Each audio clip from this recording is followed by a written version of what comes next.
In this video, I would like to present to you the 4 main characteristics that will allow you to assess the quality of strike of any ancient coin. Why is it important? Because the quality of the strike of an ancient coin has an important and direct impact on its value on the market.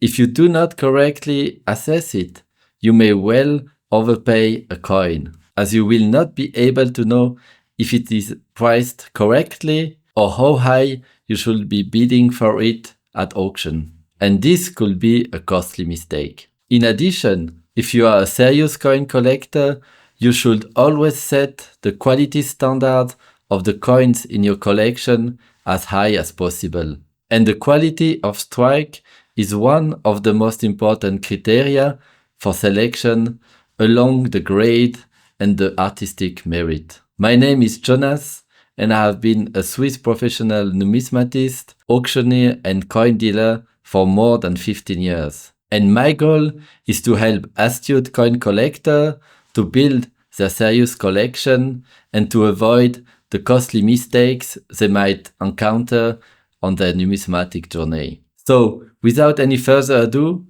let's just dive in. As a starting point to this video, I would like to show you a series of silver coins from the Roman Republic, also called denarii or denarius in the singular. They were struck between summer 32 and spring 31 BC by a very well-known historical figure, Marcus Antonius, better known as Mark Antony in English. Why did I choose these coins? Because they illustrate a very important aspect of ancient coinage that is essential to always keep in mind. Each ancient coin is unique as it is the result of a very complex craftsmanship. In the near future, I might make a video on how ancient coins were produced. If it is something that would interest you, please let me know in the comments. If you look at those coins, you will see that ancient coins were not all created equal. And as a collector, you must be able to build a hierarchy, in particular based on the quality of the strike. For this matter, you should always assess the following 4 characteristics for any coin you would like to add to your collection. Characteristic number 1, centering.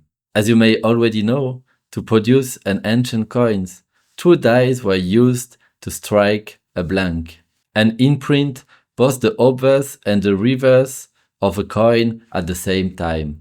The obverse was usually struck with the lower die, stuck in a wooden anvil, and the reverse with the upper die held in the hand of the craftsman. The blank, also called planchette, would be placed between the 2 dies, and the hammer blow on the upper die would strike the planchette. As the coins were mass-produced, the blank was not always carefully placed in the center of the lower die, and the upper dies would not always be held correctly and perfectly aligned with the lower die. And this resulted in the production of so-called off-center coins. It is difficult to assess the proportion of off-centered coins in a production, and my experience has shown me that this proportion can be quite different depending on the era and the period of production. However, for this specific type, my study of the last 1000 specimens that have been offered for sale at auction has shown that only around 1% of those coins had one well-centered side. This proportion is even smaller if you are looking for a coin perfectly centered on both sides. It represents something like 0.1% or 1 perfectly centered specimen for 1000 coins offered on the market. Of course, this is no scientific data, as my selection of coin is not a statistically relevant group. However, it still illustrates the point. What's interesting to see is how the prices of a coin changes between a well-centered and an off-centered coin of the same type and of the same grade. Here is an example from the recent market. As shown by these two examples, a well-centered coin has a significantly higher value than an off-center one. So here is my advice. If you want to identify the best centered coins, make sure that they respond to the following standards. The coins should present the full granities on both sides. This means the full dotted lines that surrounds the design of the coin. If the coin does not present a granity, or if this criterion is too restrictive for you, make at least sure that the full design is shown on both sides of the coin, as well as all letters from the legend. Characteristic number 2, die wear. As we have already seen, to produce an ancient coins, true dies were used to strike a metal blank. The process of striking has a consequence.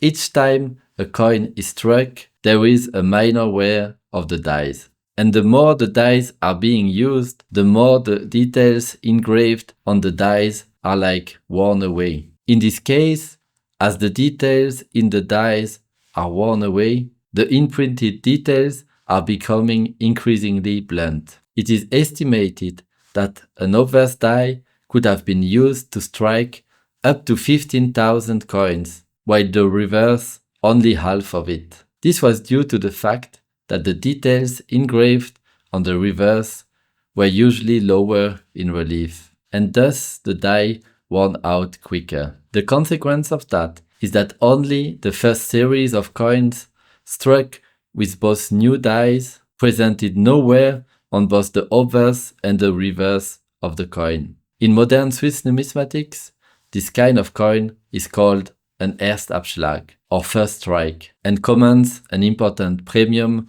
on its value. Here is an illustration from the recent coin market on how the value can change between an unworn and a worn die struck coin of the same grade on the actual coin market. As shown by these two examples, a coin struck with worn dies has usually a lower value than a coin struck with so-called fresh dies in the same grade. So here is my advice. If you want to have a coin struck with the least possible worn dies, make sure that it responds to the following standards. Your coin should always present the sharpest details on both obverse and reverse. What's very important is that any face represented on a coin should present very sharp details, even at a 20 times strong magnification. Characteristic number 3, weakness of strike. The production of ancient coins was a craftsmanship that was implying the striking of the dies using a very large and very heavy hammer. The problem with this technique, and contrary to the modern industrial press, is that the pressure applied on the dies could strongly vary depending on the strength of the worker and of his tiredness. This first example illustrates a general lack of strength when the coin was struck. It typically results in flat areas on the surface of both the obverse and the reverse. In addition to the factor of the strength or weakness of strike, another important factor is the angle at which the strike was given, as well as how straight the upper die was held by the worker. The consequence of a bad striking angle is illustrated with this second example. Here we can see that the details of the dies were not properly imprinted on the blank, but just on a specific area of the coin, while the other parts of the coin were perfectly struck. In addition, let's use recent auction results to see how the market value can change between a weakly struck and a perfectly struck coin of the same grade. As shown by these two examples, a coin presenting weaknesses has usually a lower market value compared to one in the same grade but strongly and perfectly struck. So here my advice. If you want to have a coin with the least amount of weaknesses, make sure that it responds to the following standard. Your coin should never present any flat surfaces besides the fields on both obverse and reverse. Characteristic number 4, double striking. A final characteristic that you should consider when assessing the quality of strike of your coin is the so-called double striking or die shift. This happens when a blank is struck multiple times and bounces or shifts slightly between the hammer blows. As the blank is not set twice perfectly the same way, it will be struck a second time in a slightly different position, creating a ghostly overlapping image. In some cases, you can see, for example, a portrait with two noses or letters from the legends that look blurry or are repeated. Here is an example to illustrate it. Now let's see how double striking can impact the market value of a coin using recent auction results. As shown by these two examples, a coin presenting double striking or die shift has usually a significantly lower value compared to a well-struck one in the same grade. So here is my advice. If you want a coin that has the least amount of double striking or die shift, make sure that it responds to the following standard. Your coin should never present any blurred aspect on both the obverse and the reverse. If your goal is to build a serious collection, especially a collection that will hold its value on the long run, I would advise assessing carefully the quality of the strike of any coin you want to add to your collection, and to avoid any coin that will present one or more of the problems that I have been presenting in this video. So before I let you go back to your coin, let me recap for you the 4 characteristics you should assess to evaluate the quality of the strike of any ancient coin and to avoid costly mistakes. Characteristic number 1, centering. Has the coin been produced with perfectly aligned obverse and reverse dies? Characteristic number 2, die wear.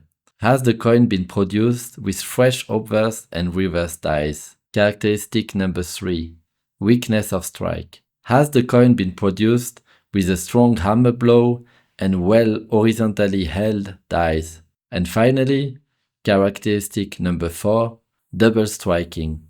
Has the coin been produced without any shifting of the dies or the blank during the striking process? So this is it for this video, and I hope you have found some value here. If it is the case, please give a like to this video and subscribe to this channel. I look forward to your emails and comments and wish you a lot of good time with your coins. See you again soon, and my best regards from Switzerland.